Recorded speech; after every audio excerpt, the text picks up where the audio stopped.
welcome to another episode of Spiritually Incorrect. On this week's episode, we have Flat Earth, fake footnotes, and matching tattoos. I'm your host, Seth Hart. Joined with me is Jonathan Lyonhart. Hi diddly do there, neighbor. Flat Earth and Fake Footnotes. That is the title of the book whose author we will be speaking with today. John, have I ever told you my experience with flat earthers? Nope. No, let's hear it. Okay, this is fun. It was when I was at Oxford. Oh, you just had to name drop that. We always talk about this. Okay. Yeah. All right. Oh, come on. Oh, you went to Cambridge. No, so I was at Oxford. The context actually matters here because there was a flat earth debate at Oxford.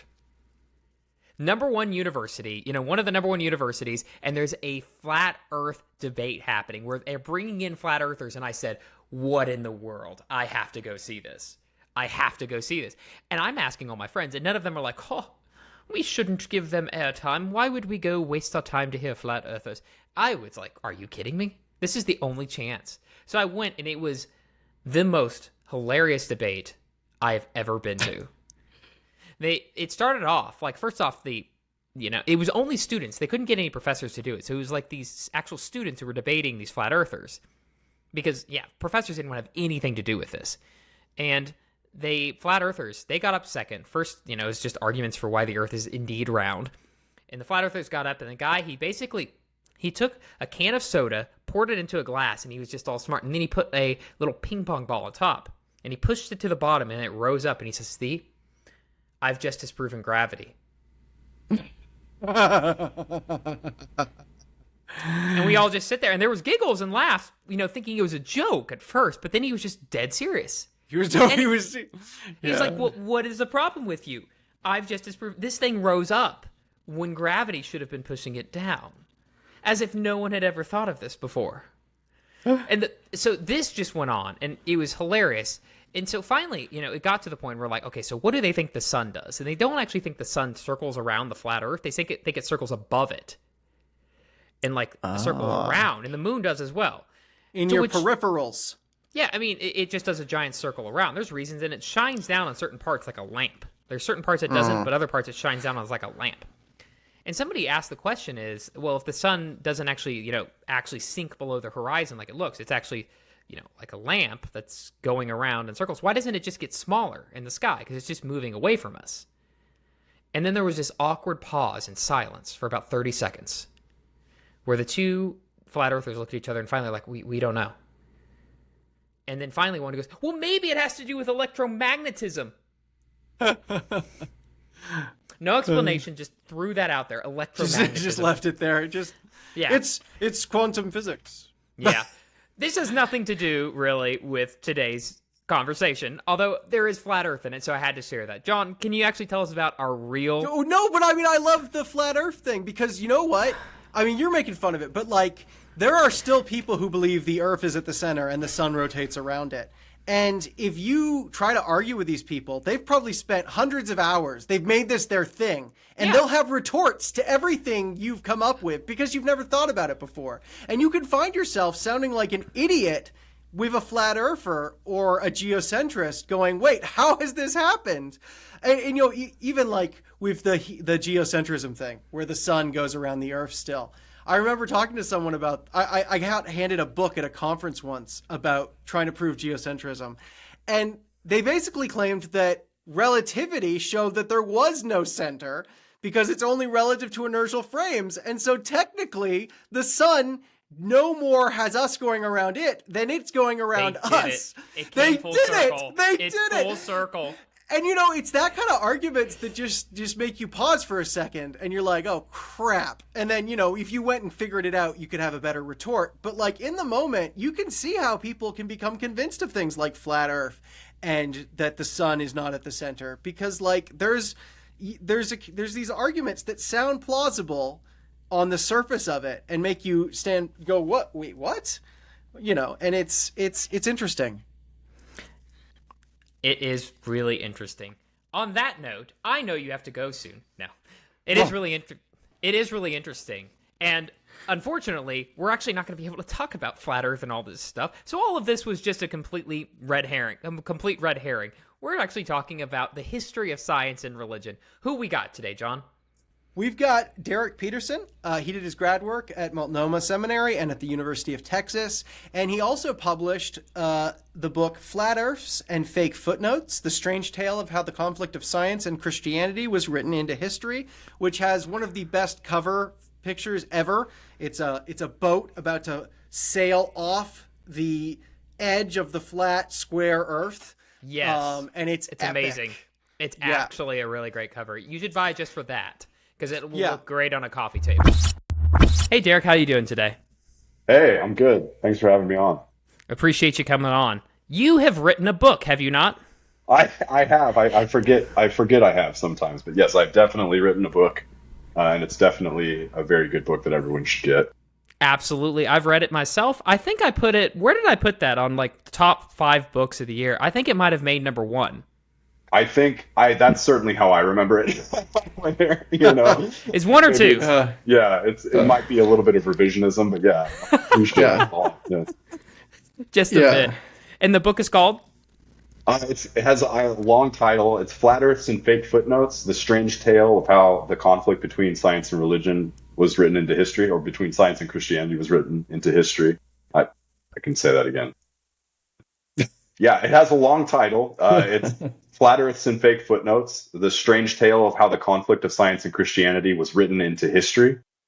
I was kind of going for, when I made that title, the old-timey, just the absolute paragraph book titles that they used to have back in the day. Maybe it wasn't the best marketing decision on my part, but I was sort of hoping the Flat Earth crowd would pick it up too, and just kind of, no bad press is still good press in its own way. Amen. But that didn't really happen. So what originally got you into this question to eventually spend enough time to devote a whole book to it?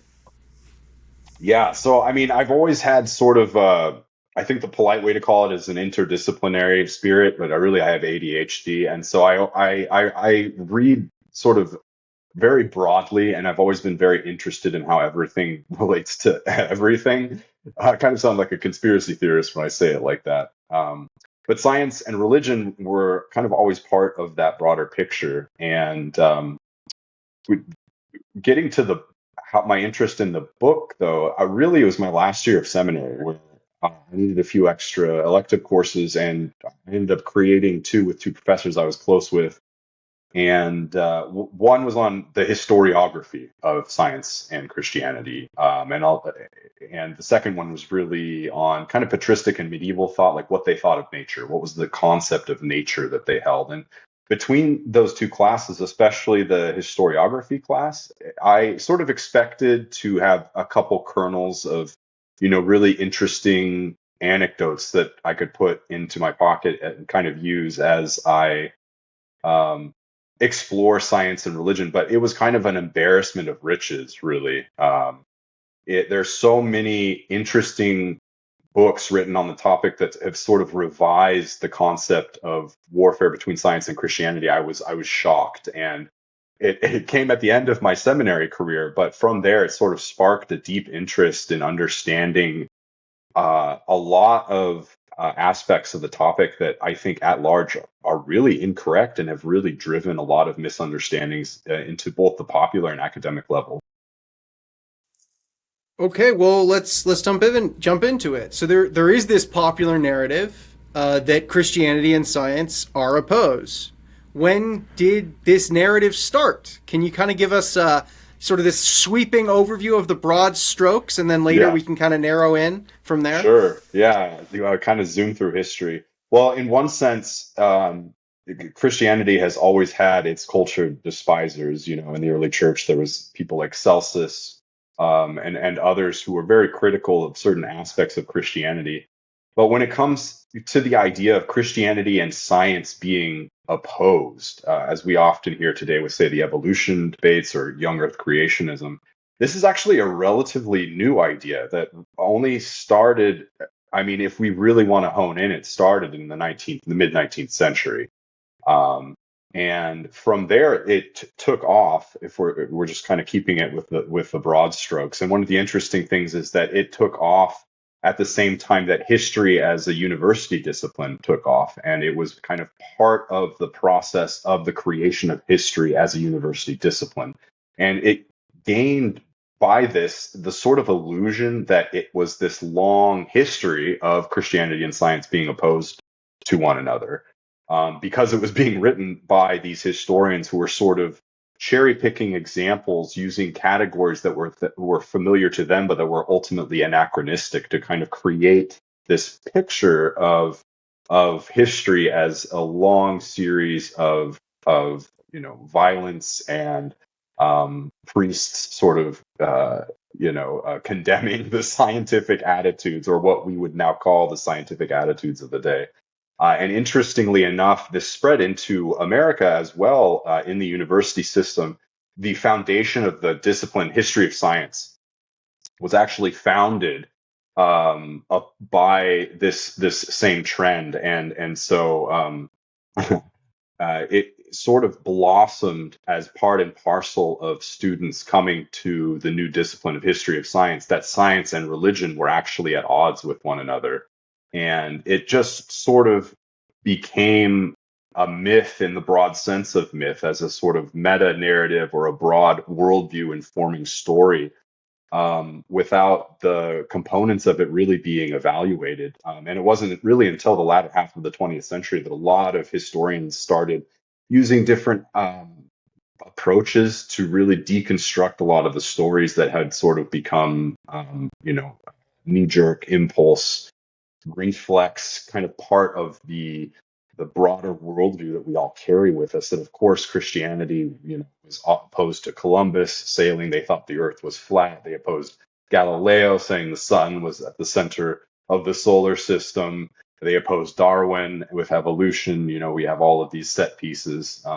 So yeah, in the broad strokes, it really took off in the 19th century, and that's, as we'll get to it, that's in part because science and scientists as a specific discipline did not exist until then. And so part of the story that we'll get to is these categories, religion and science, are themselves historical, and they are constructed as we move through history. And so very often we are creating actors that wouldn't necessarily recognize the categories of religion or science or theology in the way that we're using them. And so the story of the warfare of science and religion just sort of breaks down because the actors would not have understood themselves that way. So I mean, for some of our listeners, they might be a little bit confused. Like, what do you mean the category of religion and the category of science wasn't invented till the 1800s? I mean, they had religious people thousands of years ago. They had science 400 years ago. What do you mean that these things are new categories? Yeah. And I think this is really one of the fundamental wow moments for me. And it's sometimes difficult to explain it well, because it is undoing some of the categories that we are so used to that they seem to almost be natural objects that just exist in the world to us. But part of the point here is, for example, we sometimes refer to Isaac Newton as a scientist, right? He is the scientist in some sense, the premier example of that. But if we move back in history and we ask Newton what he was doing, he would say he was doing natural philosophy. In fact, that's in the title of the Principia, of his invention of calculus. And in the second edition, he says that this whole thing is in fact an elaborate proof for God's existence because of the consistency of the laws of nature, and all of that. So part of what I mean by the deconstruction of these categories is asking what the actors would have seen in history, would have seen themselves as doing. And the concept of science, as we often use it today, is if we picture it as a circle, it's a circle that does not contain metaphysics, that does not contain aesthetics, it does not contain theology, it does not contain all of these other aspects. Science has developed precisely by honing in on a very specific subset of specialities that don't really include things that we would normally think of as theology or religion. But when we move back in time, the borders of that circle become blurred and fuzzy, and they start what we would today sometimes label theology or religion or aesthetics or metaphysics are so deeply intertwined in how these historical actors see the world and the projects that they're doing that we now often today label as scientific, that our categories sort of just don't work. To say that Galileo, when he was talking, or Copernicus, when he was talking about how the sun is in the center of the solar system, not the earth, there is a lot of theological reasoning that also goes behind all of the mathematics that he uses to try and strengthen his position. For example, he says that it doesn't make any sense that God, who is has infinite wisdom, that he would make it so that the stars rotate every 24 hours. Rather, it is much more simple to say that the Earth is itself a body that rotates. And he comes to this conclusion, yes, using some mathematics, but a lot of it is an act of theological insight based upon the idea that the Creator would create with simplicity and precision, right? And so part of what these revisionary histories that I talk about in my book a lot are getting at is essentially our categories, science and religion, when we go back in time, they don't work anymore. They break down, and they themselves were kind of formed as we see them today through history. And in fact, in some sense, they're sort of twins. A lot of how we see them today as two separate categories were formed in dialogue with one another through time in, say, the Victorian period up into our own day. And I could keep going, but I'm not sure if I answered your question or if I'm just complicating things further. You negated the very category of questionness. Right. John exploded the whole thing. John loves his categories. I've actually talked to him about this, but he's like, yes. But this is actually something we go back and forth on. Very much Peter Harrison is showing through in your answer there. Yes, yeah, and actually Peter Harrison was John Hedley Brooke were big moments for me, and that's kind of their whole shtick. I would also add on the religion side, William Cavanaugh's book, The Myth of Religious Violence, was actually my first real. He was on the show. Was he? Yeah. Talking about that book. That's fantastic. Yeah. So we'll just throw out a pitch for if you haven't seen that episode. Thanks, Derek. Yeah, thank you. Yeah. Go watch that episode. We interviewed William Cavanaugh specifically on the myth of religious violence, exclusively here at the Spiritually Incorrect podcast. And we only paid Derek $10 to say that. Yes. Yeah. If you need anything else pitched, let me know. I'll throw it up for you to advertise it.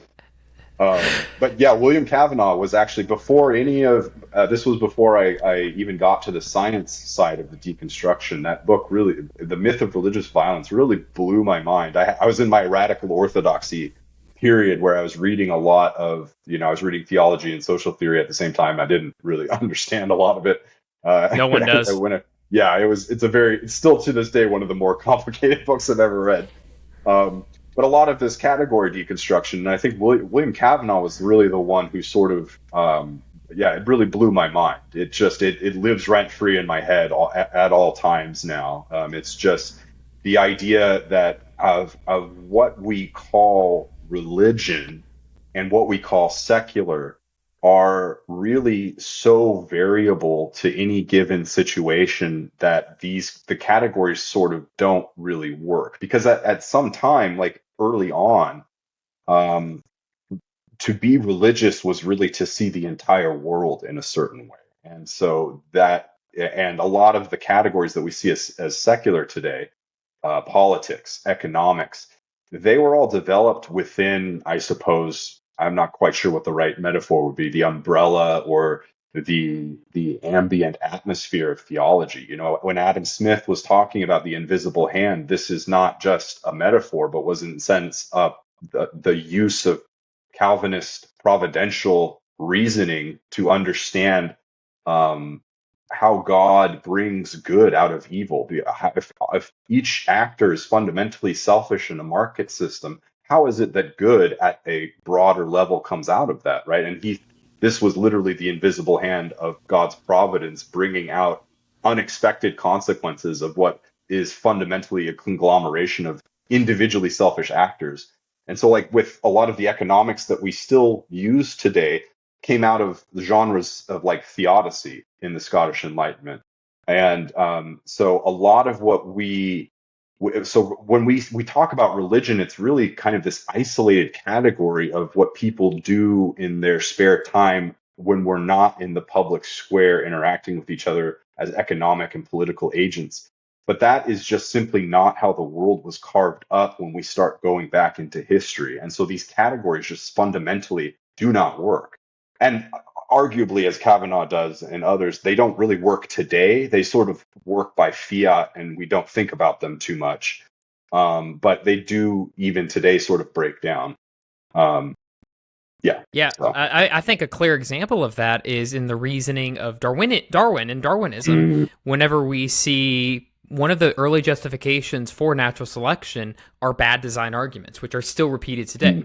But that's a theological argument. That's a theology of what God would do. That's not a scientific case. That's a theological case about what God would want to do if he sort of directly and specially created the world.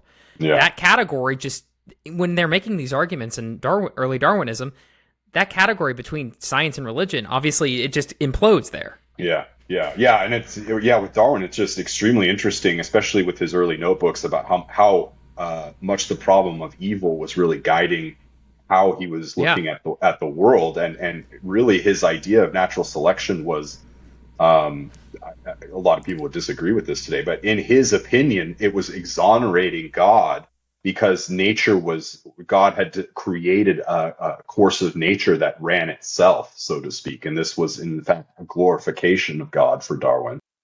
Whether we agree or disagree with that theological idea, it is still theological. So it's just like a baseline, at a real baseline demonstration that theology is operating in all of these spheres that we don't necessarily expect it to be today. And so history really sort of complicates how our categories interact with one another. That makes sense. So contemporary... Did I cut you off, Seth? I was going to ask the next question if you're okay with that. No, I wanted to cut you off. I just wanted to make sure that I had done that. Wonderful. All right, go. Yeah, I'm really curious now. It seems like contemporary academia doesn't take this conflict narrative seriously. Okay, granted.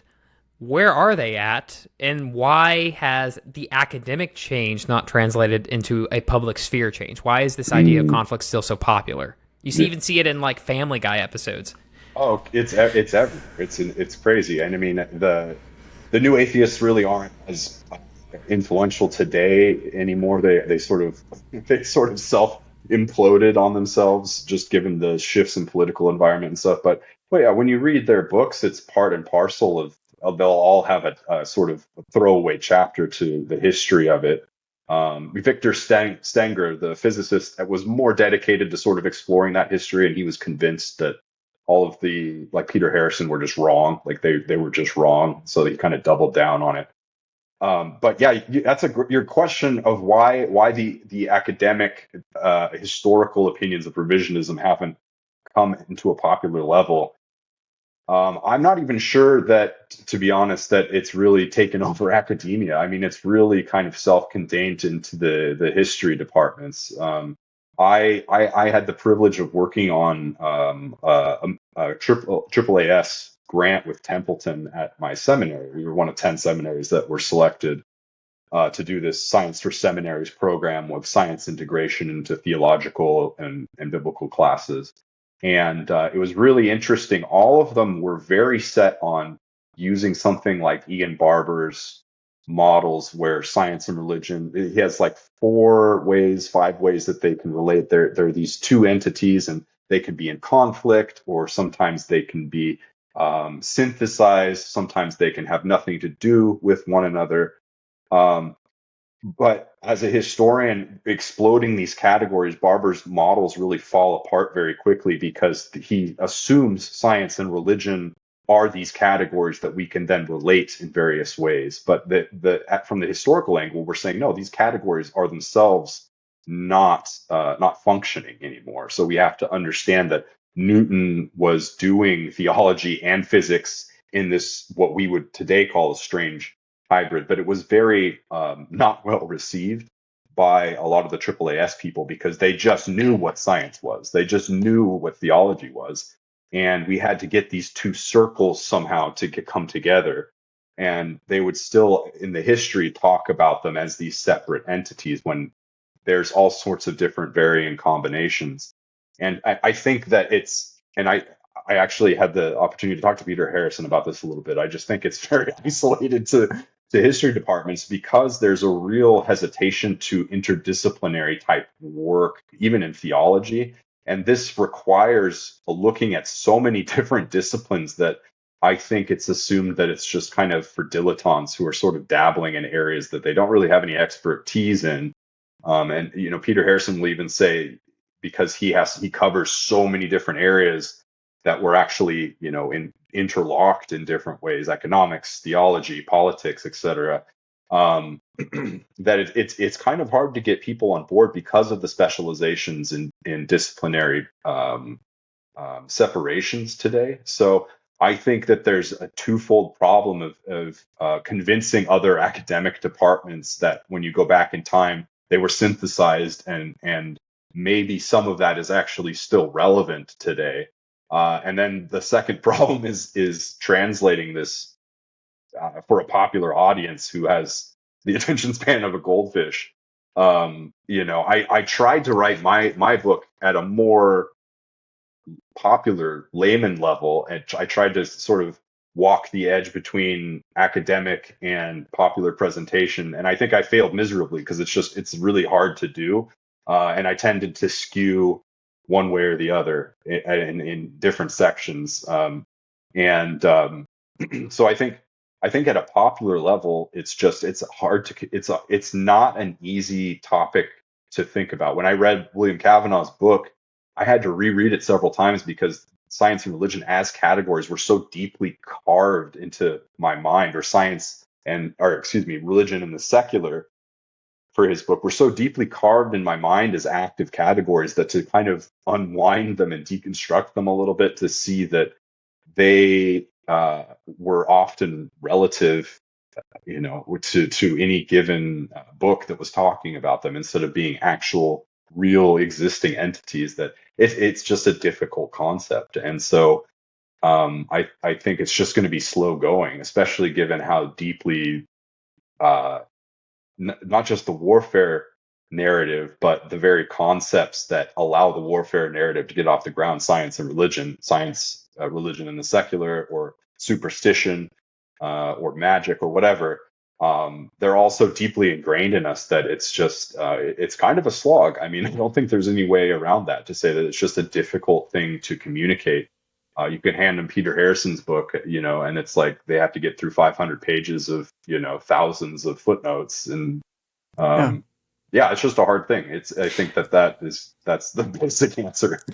Yeah, our familiarity with those types of terms, religion, science, magic, superstition, natural, supernatural, it's a false familiarity because we think we know what those things mean, but that lulls us into this false sense when actually it's so much more complicated than that. And I like what you said, that like you have to keep saying it over and over again because people aren't getting it. I'm wondering if now we can you've kind of laid out that bigger, broader idea. Can we maybe get to some specific examples and then start working out what this means on a tangible level? So like when we talk about religion and science, many minds will immediately go to Galileo. And you mentioned that earlier, Galileo and the church. Can you tell us a bit about that story and how it's often represented? And then maybe once you've given us that traditional representation, can you kind of evaluate whether it's accurate or not? So Galileo, for those who don't know, he argued quite fervently that the sun was in the center of our solar system and not the Earth. And he invented, well, he didn't invent, he created a better version of the telescope that allowed him to see that a lot of the Aristotelian philosophical scientific positions they couldn't be true. So, for example, in the Aristotelian slash Ptolemaic system, there's a line between the terrestrial and anything like the supernatural above the lunar. So the moon itself and the stars are essentially perfect eternal entities. And Galileo, for example, with his telescope, saw pocks on the moon, the craters, and this was something that was not allowed in the Ptolemaic system. And so he gathered a bunch of these evidences, and as the traditional story goes, the church essentially condemned him for saying that the sun was in the center of the solar system. And, so for seeing the truth, the church essentially, in some tales, they even executed him. This is not true. They put him under house arrest. But so it is kind of one of the centerpieces of a conflict of science and religion story, because you have Galileo, the valiant scientist, sort of on his own, this like heroic loneliness of a brave scientist kind of fighting the darkness that is the religious dogmatism that's around him, is kind of the typical story. But the truth of the matter is so much more complicated than that, because through the whole thing, Galileo never lost his faith. He considered himself to be a very devout Catholic through the entire process. And so, not to get too long-winded about it, the story really boils down to some really key central elements, in that Galileo was friends with the Pope at the time, and they had an extreme falling out because both men were extremely arrogant, and Galileo just could not read the room. He wrote a dialogue that was arguing for the sun being at the center, and one of the characters was named Simplicio, and he was essentially the idiot character. And into the mouth of Simplicio, Galileo put several phrases that the Pope had said to him in confidence, so there could be no doubt who he was making fun of.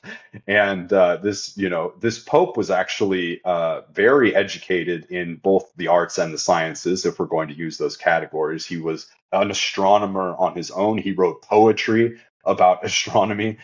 He wasn't some, Philistine who, didn't like the sciences. But Galileo, because one of the things that we have to realize is that Galileo had to rely on a patronage system in order to keep funding. And so to do this, he had to sort of be a provocateur in many ways and be extreme and sort of self-promoting. And so one of the major elements of this is not science versus religion. It's Galileo being an ass and sort of upsetting everyone. Because for a long time, the Jesuits were actually for his system. But he ended up alienating them as well.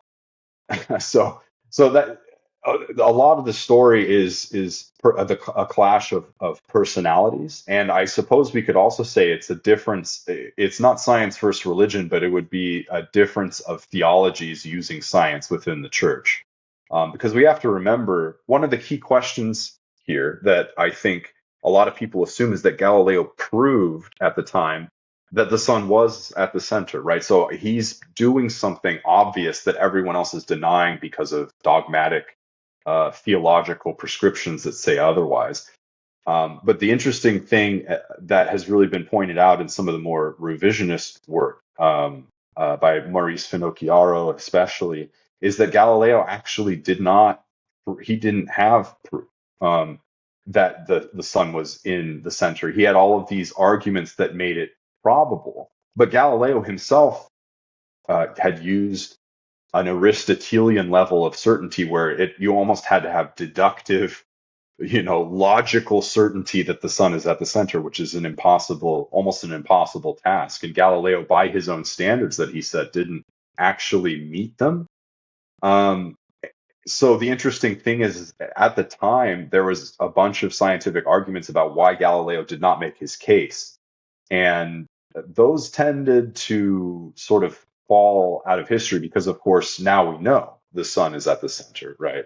So we tend to sort of anachronistically say, well, of course, Galileo was right. Anyone who opposed him is just an idiot for not seeing the obvious truth. But the fact of the matter is that, for example, Tycho Brahe had a system that was actually mathematically, in terms of prediction, was mathematically identical to Galileo's system, but he still had the Earth at the center, with the sun rotating around the Earth, but all the planets rotated around the sun.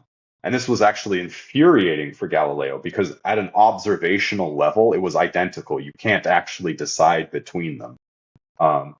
So when people want to talk about the Galileo affair as between the church and between science, it is such an extreme reduction of what's going on that I think it's a good example of how the categories sort of implode on themselves.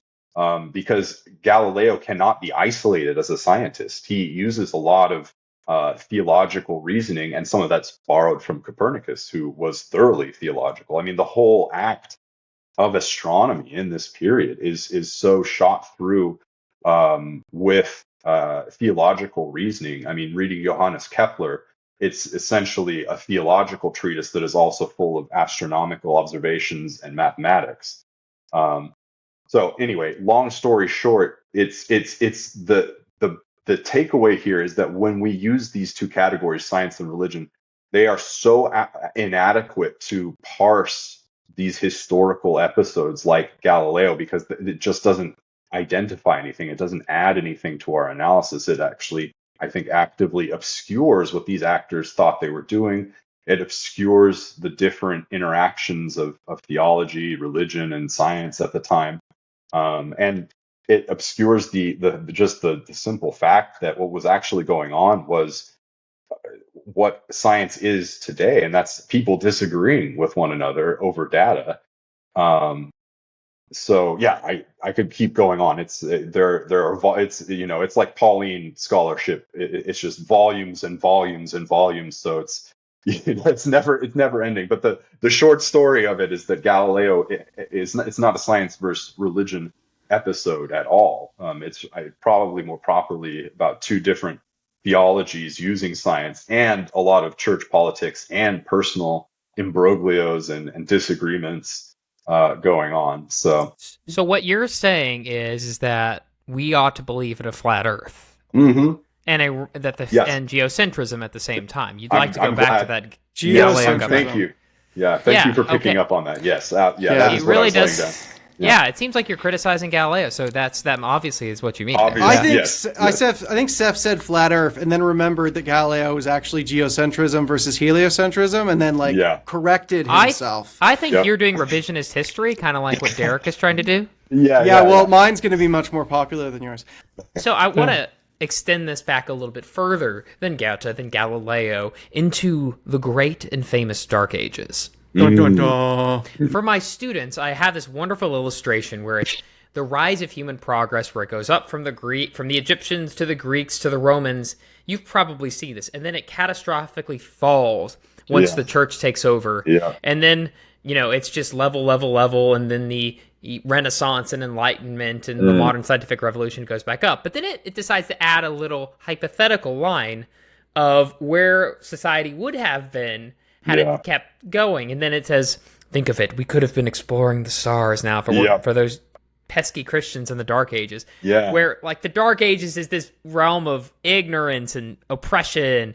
Is any of this true? Where they, repress and torture scientists and, no, it's only the Bible? Yeah, no, I mean, no, not at all. It's, I think actually Carl Sagan was the original creator of that graph. But he was taking on some very common myths and tropes to kind of do that. The Dark Ages is I think a really famous myth that in the book I deconstruct part of it, and interestingly, it's really part and parcel of this whole science religion conflict mythology. 1,000 years of darkness where nothing happened except torture and inquisitions. But no, this really wasn't true at all. In fact, if we are going to sort of, for the sake of convenience, talk about terms of science and religion, this was one of the periods where they were probably most integrated into one another. but more at a level of technology. It's part of the myth is that Rome was really kind of innovative in its technologies. They had the aqueducts, etc., but they really were relying on a lot of stuff that was created in the Bronze Age, and there was a huge period of stagnation. But we talk about the fall of Rome as somehow being the fault of Christians, or just naturally leading into this abyss of Christian ignorance and devastation to a tradition of science. But actually, in that there was a period of about 400 or 500 years in Rome where there was complete stagnation, and they were just completely reliant upon slave labor and the spoils of war that they could bring back.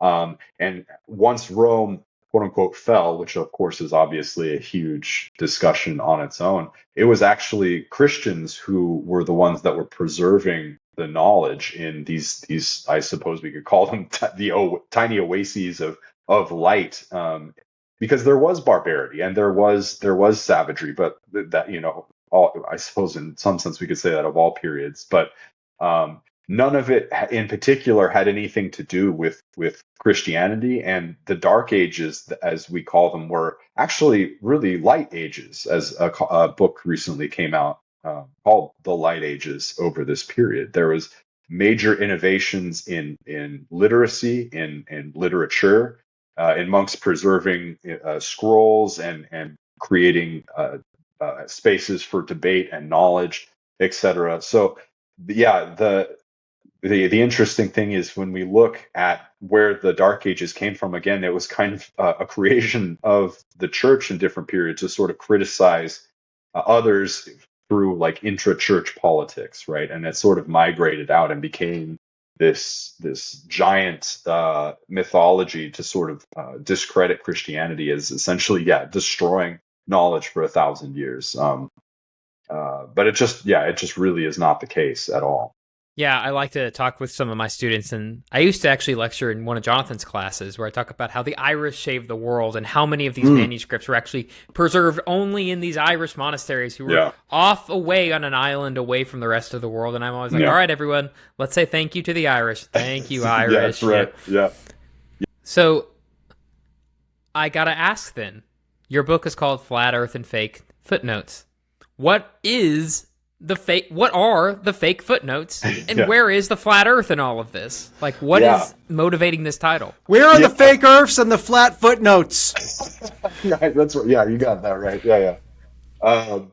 Yeah. So one of the fun, I guess it's an anecdote, I'm not quite sure how to put it, is one of the themes really that I picked up through my book is how much the warfare of science and Christianity, it doesn't exist on its own, but it really existed as histories were continually written and then revised with a backward glance to sort of construct this idea of warfare. Once the categories of science and religion were available to sort of cut out these cookie cutter actors to say, oh, well, religion's on this side, science is on this side, and we can now create a fairly seamless narrative of the rise of scientific naturalism, right, as this sort of heroic position. And in that, the flat earth is a really funny anecdote because it's at the time, instead of science versus religion, I think a lot of scholars have come to the conclusion that it's more about the professionalization of science as a discipline, which included both Christians and non-Christians becoming scientists. And we kind of talked about this earlier, science as a category that excludes metaphysics, it excludes aesthetics. Well, it was also becoming an elite, an elite position where you had to be this highly trained person in a very specific discipline. Whereas before, talking about nature and the world was more of a, if not a common man experience, it was something that educated laymen could do. And they were more and more being forced out. The idea of the gentleman naturalist who was sort of omnicompetent in a variety of disciplines was going to the wayside in the name of specialization. And what this did is it really alienated the common people who, like we were talking about with Galileo, where he was saying, look, your common experience is wrong. And I need to educate you into seeing the world differently to understand why I'm right. And science in that trajectory more and more became this discipline that was sort of subverting common sense observations of everyday people.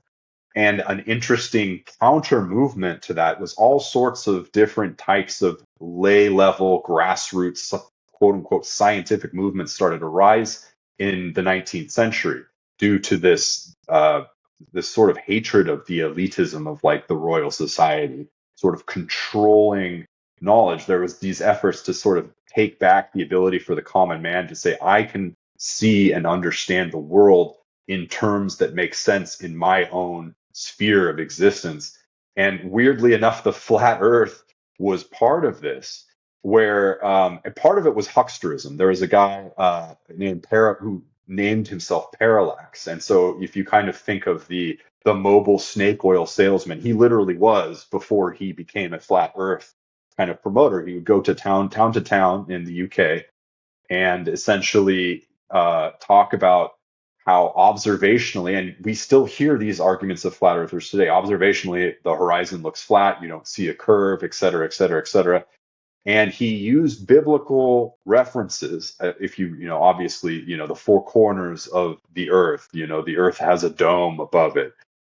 We still hear this today. And this guy Parallax was one of the first people to use the trope of the warfare of science versus religion. And it's part and parcel of this flat earth promotion. Now, interestingly enough, it sort of takes off. He was actually an excellent orator. So he actually bamboozled quite a few people who are even, we might say, legitimate scientists. And one of his followers ended up actually putting 500 pounds on the line, saying, if anyone can show me that the world is round, I'll pay up, essentially. And I'm Seth, help me out here. The co-discoverer of Alfred Russel Wallace. Alfred Russel Wallace, yes, thank you. Took up the challenge because he needed the money, and he was like, I'm going to show this guy a thing or two. And shocker, he won the debate. It took a while for them to find a judge that both men agreed upon, but yeah, he won the debate and ended up getting harassed by this flat earther who lost the debate for the rest of his life. He had to get restraining orders against this guy. He had to get this guy thrown in prison. And so it was extremely bad timing. So the flat earth is not only connected, one of the first instances of the trope of a warfare of science and religion and sort of religious fundamentalist reaction to the elitism of science. But it was also connected to the harassment of Alfred Russel Wallace and took an anti-evolutionary position. And sort of rhetorically, the two ever since have kind of been placed together. I mean, even if you read Daniel Dennett, for example, he will often counter with the flat earth example. And so it just sort of, this was the time where history as a professional university discipline was happening. And they were all friends with the people also promoting evolution. And so this trope of a sort of zealous biblicist flat earther, anti-science flat earther sort of burned itself into historical memory. But where fake footnotes come from is one of the first people to talk about Columbus needing to tell the church that the world isn't flat was the same author of Rumpelstiltskin, or not Rumpelstiltskin, Rip Van Winkle, and the Headless Horseman, Sleepy Hollow, whose name is escaping me at the moment too. I'm just forgetting all of these names.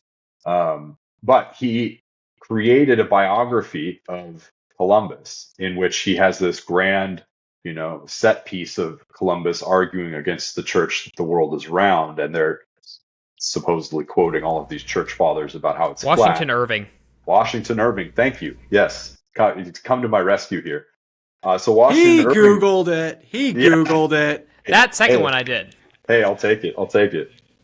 So yeah, and he wrote this biography, and he, in this set piece of a Columbus arguing for a flat Earth, he has this footnote, and when you go to it, it's in academic shorthand, so it's kind of just looks like some scribbles. But essentially, when you translate it into a full sentence, it says, "Somewhere in the Royal Library, there are unnamed documents that support my story." So he sort of just he made it up whole cloth. He it was sort of the Da Vinci Code of its day. He wanted to sort of, well, in part he had been excluded from these scientific and historical communities, so he kind of wanted to make fun of them by using the new apparatus of the footnote. And so this whole story was made up whole cloth, but it was such a popular bestseller that it just stuck. Everyone started thinking that Columbus had to argue that, the world was not flat. The timing again was very poor, because this was exactly when other people started actually becoming flat earthers, right? And so these histories by Andrew Dixon White and John William Draper, who sort of really were the two spearheads for this idea of warfare, or supposedly that's how they were received. They create these histories where Christians always believed in a flat earth. They always believed that the earth was in the center of the solar system. No evidence could convince them otherwise.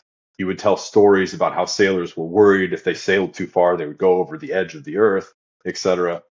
But all of this is essentially invented in the 19th century, and then sort of projected backwards, altering our perceptions of Christians' relationship to science by creating this mythology of these patently absurd kind of beliefs. But they were part of this process of grassroots movements attempting to take back their phenomenological experience from these newly minted scientists who had these highly articulated ways of seeing the world that were completely counterintuitive to anything that untrained individuals might see. So I just thought it was extremely bizarre. It was very memorable to me, and it sort of encapsulates a lot of the themes of what I wanted to talk about in the book, about how much of this is based on sort of almost historical fabrication that then gets received and passed down the line.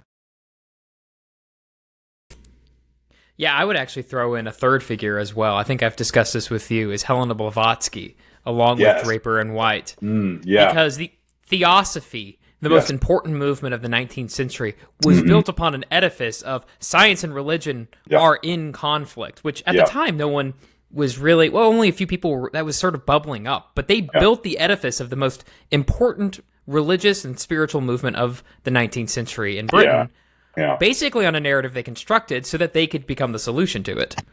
That's excellent. I wasn't able to get into Theosophy too much, but that's an excellent point. And I think it's the first pages of Isis Unveiled is science and religion are in conflict. And you're reading this, and this is before these other books, and you're like, where is this coming from? Yeah, and it's actually incredible how much Theosophy has influenced our sociological disciplines today, but it's sort of a hidden... it sounds so conspiratorial when I say that, but you can actually just trace Jason Josephson Storm in his book, The Myth of Disenchantment, sort of traces how Theosophy was really extremely influential on modern sociology and philosophy and history of religion. And so a lot of those categories sort of subtly influence even today. We're only sort of untangling ourselves from assumptions that they became true because they were assumed to be true for so long, but they weren't actually representative. They were sort of whole cloth created at certain moments and then, retrojected into history. So Theosophy. One other piece of the story that I'd like to get in, and we've only barely touched on it, is of course evolution. We've got to talk about Darwin. And the most common thing when we think today about science and religion being opposed is of course evolution and creationism. When and how did this narrative come about that Christianity and evolution are opposed? Is that something that was there from the beginning, or is it also something that kind of grew over time? It's a great question, and the interesting thing is that it's sort of tied up into this whole Victorian period that we've been talking about with the establishment of history as a university discipline. This was at the same time that scientists were establishing themselves as a professional discipline that would have university positions. again, contrasted from, say, natural philosophy or the gentleman naturalists, right? They were all, and so there, from the beginning, evolution was sort of tied into these history departments as well. But with some of the new scholarship that's been looking with new eyes at these things, yes, of course there was opposition to Darwin from all sorts of people in the beginning, but the idea that he was this sort of atom bomb that fell on the playground of the theologians it's completely it's not just wrong, but it's kind of absurd, because if one reads The Origin of Species, some scholars have rather audaciously called it the last example of Victorian natural theology, because it is using all of the tropes of those who came before it, inverting them in many cases. He has Paley in mind through the whole book, and he's sort of countering a lot of Paley's specific ideas of design. But he does this not just through his meticulous observation, but very often in The Origin.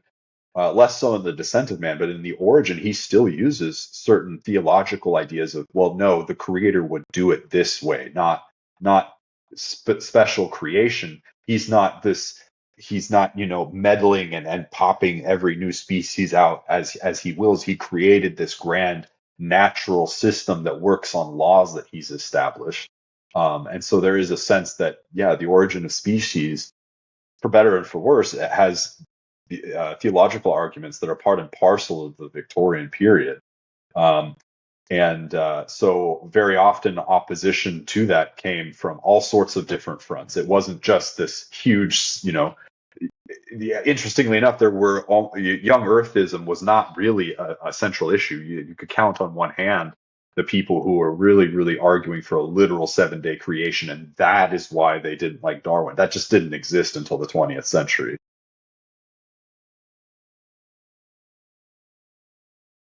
Awesome. Well, this has been great. For people who enjoyed this but want to go even deeper, where can we find more by you, more resources on these topics? You can give us general topic stuff that we can follow, or you can just self-promote here. So, self-promote. Yeah. Buy my book, please. Do it. Do it. Yeah. Do it. Buy lots of copies. It gets better the more copies you own. I would say Peter Harrison is the name to read. He just came out with a new book, which is a masterpiece, in my opinion, called Some New World. And he has another book, Territories of Science and Religion. I would consider those two to be kind of absolute must-reads. John Hedley Brooks, Science and Religion, Some Historical Perspectives, is kind of the goat of these works. He wrote it in 1990. And it's just a very, very well written, eye-opening book, kind of category destroying book that I highly value. So those would be a few that I would recommend. Derrick, thank you again so much for your time. So I thought it was so interesting that, on the one hand, the sort of scientific enlightenment was all about negating common sense. Like, oh, the common people, the peasant looking up at the clouds, you foolish twit. Actually, when we look through our special glass, we see that we revolve around it, not the other way. And it's all about negating common sense and this type of stuff. But on the other hand, I mean, there's so many critiques of science and the material world, like Descartes, how do you know that the external world is real? Berkeley's criticisms and his idealistic focus, which also were really strong critiques of the external world and your ability to know it. And yet the retort to all of that really grounds the modern scientific enterprise is common sense scientific of David Hume. The Scottish Enlightenment focus on common sense. Well, you have all these philosophical, theological objections to science and the trustworthiness of your five senses, but just use your common sense. Your five senses are your only way to really tell anything about the world. A common sense view of the world, of course, says that it's real, of course says that you can trust your five senses, of course says that we can know the external world and should study it. And there's sort of a tension there that science is negating our common sense experience of reality while simultaneously only being propped up and supported based on a theory of knowledge that assumes common sense. Yeah, it's like, what does quantum physics tell us we are? Well, when you get down to it, well, we're not mostly space, and the stuff that actually is there are just waves of energy. And what I see is, when I see this solid object, is mostly just an illusion, right? And so all of a sudden now we're using our senses to completely undermine our senses. Yeah, and it's really so fascinating. What do we trust, and how do we continue to do science once you've negated your basic trust in fundamental empirical common sense realities? I don't even know. Also, I'm getting an echo. I can hear everything I'm saying like a second later. Oh, can you turn down maybe your headphones or something? These are my headphones. Hello. Is it better now? Hello. Hello. No, I can still hear myself. I don't know why. I don't know why you say goodbye. I say hello. Okay, anyway. I'll just have to deal with that. Well, what I find funny... We all have to deal with your voice. So you get to now, too. This is all getting deleted. What I find absolutely interesting about the comments that you've made is the comments that I commonly make to young Earth creationists, which I say just go all the way. Go scientific anti-realist. Say that we are so depraved in our sin that we can't actually do science, at least science that tells us the truth. We're just creating models for how to understand reality. But our senses and our reasoning capabilities are so destroyed by sin, and we know this through Scripture, that we just can't do this anymore. That the best we can do is come up with models, but let's not go so far as to say that that actually tells us about the real world. And there's been a lot of people like Firebend and even Stephen Hawking who've actually advocated for this position, so it's not crazy. But what they do is they go halfway. They'll say, yes, you need, like Answers in Genesis says, yes, you need to have certain presuppositions, and you use those as a filter through which you understand the scientific evidence. But then they go out and just do science anyway. Yeah, so you're saying, young Earth creationists, stop trying to play the game of modern science. Yeah. Just reject the game by philosophically accepting that we can't know the external world, and so science is not even doable to begin with. And you're right. I mean, Stephen Hawking says a lot to that effect. And a lot of scientists, if you really hit them on the philosophical stuff, they'll admit we're not revealing the nature of reality. We're just revealing what works for certain technological innovations. We can't. No, but like we can't actually tell you how the world is. We can only tell you how it seems to be. And that's what facts are in reality. They're descriptions of how it seems to be as far as we can know. Yeah, but what's interesting is, to bring it back to what Derrick talked about, science now, the natural sciences, are the queen of the disciplines, the academic disciplines. They are the privileged epistemic point. They are the privileged knowledge. Like, you walk in and you're an English professor. Okay, that's great. You're disposable. Yeah, exactly. If there's going to be budget funding cuts, where's it going to be? It's not gonna we be can science. Communicate using math and symbolic logic. We don't need English and language anymore, people. Right. A philosopher walks in, okay, whatever. A biologist walks in, yes, this is someone who does something great. But then there's only a few that beat the biologist, because the real king of the disciplines are the physicists. Yeah, they deal with most fundamental reality. The most fundamental reality. There's even this joke that I've seen is biology is just applied chemistry. Chemistry is just applied physics. It goes all the way down, They joke about this on Big Bang. Sheldon and Amy have this war because Sheldon's a physicist and Amy is a neuroscientist. And Sheldon claims physics is the most fundamental queen of the disciplines. And she says, no, it's neuroscience, because you can't even do science except through the perspective of your own brain that perceives it, and you're imposing the categories of the brain upon the universe in order to do science and make sense of the universe. So neuroscience is more fundamental than physics, and they go back and forth. And it really is this same question: who gets to be queen of the sciences once theology is not there? A lot of philosophy in those assumptions there. I feel like philosophy just sort of de facto wins. Well, I mean, you could argue that. I mean, even in philosophy, some philosophers don't think such things as truth exists.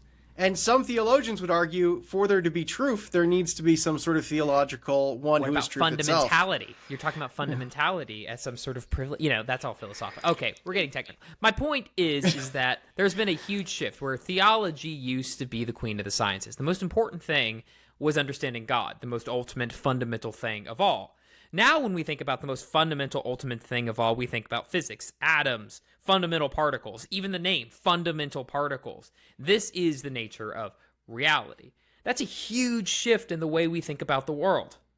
And what's insane is when you actually start getting down to the quantum level and stuff, that fundamental layer is more shaky and unknowable and unstable and less like the traditional solidity of scientific facts than we could ever even begin to imagine. It is so weird and unusual and challenges whether the material world as we know it even exists. It's crazy. I wonder if the queen of the sciences is going to be overturned in the next few centuries. Yeah, I don't know. It's so ingrained, you know. I mean, how long did it take for theology to be dethroned? You know, this took centuries, right? And at the same time, this narrative, it's yet to really get outside of history. And most of the time when one discipline says something, get in line other disciplines, the other disciplines get in line. But for some reason, when historians say, yeah, this conflict narrative, it doesn't work, it still holds on in the natural sciences. And I think it's because the natural sciences are kind of siloed and they've, you know, like for better or for worse, are that privileged epistemic paradigm. They think that... I mean, I don't mean to disparage scientists. I know a lot of scientists, but they tend to think of their field as somehow like on top, right? That's why I sometimes see scientists who have the audacity to speak on history and philosophy and these sorts of things. Because they assume that they can speak about everything. There is that assumption, right? That they can think they can speak about everything. Again, not all. It's a few exceptions, and it does happen in other fields as well. But you do see it happen. And I think it's because we treat them this way that it does hold this place in society. In some sense, it's not even their fault. It's the way we think of scientists. That when a scientist speaks about history, like Carl Sagan did about the Dark Ages, that gets ingrained in culture, whereas 1,000 historians say that's wrong, and no one seems to care. Yeah, we need a history show to rival Cosmos. Where you travel back in time. Neil deGrasse Tyson. You travel back in time on an ancient dusty textbook or in a scroll ship or something. I don't know. Yeah, again, all due respect to scientists and everything they're doing.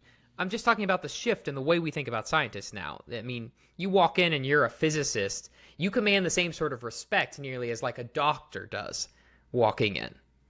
Yeah. Yeah. So what'd you think? Did you get shattered? Are your categories of science and religion shattered? Kind of shifting topics here. Well, I mean, Kavanaugh's episode already began to do that a bit. But yeah, I think it's a great point that any attempt to read these categories, these modern categories back into history is just anachronistic. Do I still think those categories can be somewhat helpful? No. No, but here's the thing. They mislead more than they help. But in order to access the world beyond ourselves, we're inevitably going to have to impose some bridges from ourselves to those worlds to get there. And those bridges might be incomplete, imperfect, but if you can't, you could say that history is itself the act of anachronism, because how can you even talk about a past world without imposing your categories of the present upon it? You can't. So, do I still think we can use religion and science in a very tentative way?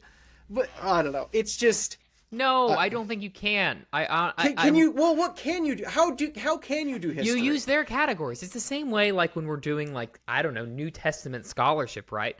We have to translate the words, but the words never perfectly translate. I gave a whole lecture today about that. The words never perfectly translate from one language to the other at all. But you do that to help people who don't know the language. But if you do know the language, and you can teach people that language so that they don't have to make that translation, they can inhabit that world themselves and see, wow, this translation, no matter how good it is, can never replace learning the original. And that's what I think he's doing, is saying these categories for understanding natural philosophy, which is a completely different thing from science. It's not the same thing, but when we learn how Newton used it, we can inhabit that world and see why science and religion these categories and asking their relationship to one another doesn't make sense. When you can't ask the relationship of two things that don't exist. Totally. I recognize that, but it was the experts who inhabited those worlds, the historians, who told us about the myth of science and religion to begin with. And you've only just displaced them with new experts who will probably be displaced in a few hundred years as well. So you can always say that, though, about everything. I know there's a tentativeness to it, and I still think that it can be a helpful baby step to understanding history, to use categories like religion and science, even if you constantly have to nuance and clarify. Because what else are we going to use? I think you're just reinforcing the very problem. You don't use the problem to get over the problem. How can you go from us to them if you don't at least... You have to have one foot in both worlds, or else you can't make the bridge to the other, and you need these baby steps. I don't think you do. I really do think you walk in and say, hey, here's what we're working with. You read the primary sources. Let's look up these terms. You go in and you recognize this, because that's what keeps people be so planted in there, is because we're comfortable with this. And this myth will never die until people are willing to be uncomfortable. That's kind of why I'm like, no, I don't use these terms anymore. There's certain terms I don't use anymore. I don't refer to outside as nature anymore, because it subconsciously... You don't refer to it as nature anymore? No. When did that... You don't use the term religion anymore? Like, not even you use it and then you clarify and nuance it. You just don't use religion. Well, so next time you use the term religion, I'm going to call you out on it and make a huge thing about it and embarrass you. I use that as a sociological category. I do use that term as a sociological category. But it's not a category that kind of has well-defined meaning. If that makes sense. You seem to have you're really committed to this position. It's almost a religious position with you. You nearly, but there's a science to it. There's a science to it. No, the reason is, when people talk about religion, they mean Buddhism, Judaism, Confucianism, Islam, etc., right? We understand what's in that category, even though what all those things share in common is actually pretty tough to parse. When we talk about the natural sciences, we're talking about physics, biology, chemistry, geology, but we're not talking about like history or theology or philosophy and that stuff. People recognize what gets in that, but Peter Harrison himself talks about they are kind of tough actually also to say what they all have in common. So I think as groups and clumps that exist because of our culture, I think those are useful. I don't think nature is, because that reinforces this divide between nature and supernature. And I think that's one that can very quickly be overcome. Creator and creature. That's what I use. Creator and creature. Okay. Yeah, creation. Or creation. I call it creation. That's the way I see it. Thinking about something as nature versus thinking about something as creation drastically changes actually how you see that thing. And I want people to start seeing the world as creation, not as nature. That's a very modern category. Yeah, things really changed when I stopped seeing you as my friend and started seeing you as a brother-in-law. It's just been this constant nagging irritation ever since. We used to have fun together. You made it into one of my lectures. I was lecturing on Mark III, and there's that Who Are My Mothers and Brothers? And then that came up that I have a tattoo about that. Let's not share on air that we got a tattoo together. Why not?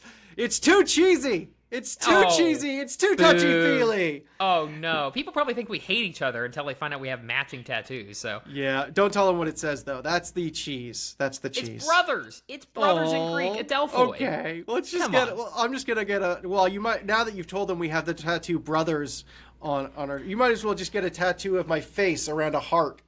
How do you know I haven't? Thanks again for listening to the Spiritually Incorrect podcast. If you like what you heard, don't forget to like and subscribe below, or to check us out on Spotify. And if you want to hear more from this week's episode or guest, our Patreon account has exclusive unaired content, often featuring up to an hour of additional footage and interviews for each episode. We save some of the most controversial and pulse-pounding topics just for our Patreon members. Members get access to that, plus a chance to meet monthly with Jonathan and I, suggest episode topics, join us live for an episode to ask the special guests questions, or even get a personalized episode custom made just for you. Check out our Patreon link in the description below. And don't forget to check out our official website at spirituallyincorrectpodcast.com to see what else you're missing out on. Sound effects from Zapsplat.com. Special thanks to Jordan Birch, whose song Starry Night provides the intro and outro for this podcast. You can hear more of his music on YouTube or Spotify.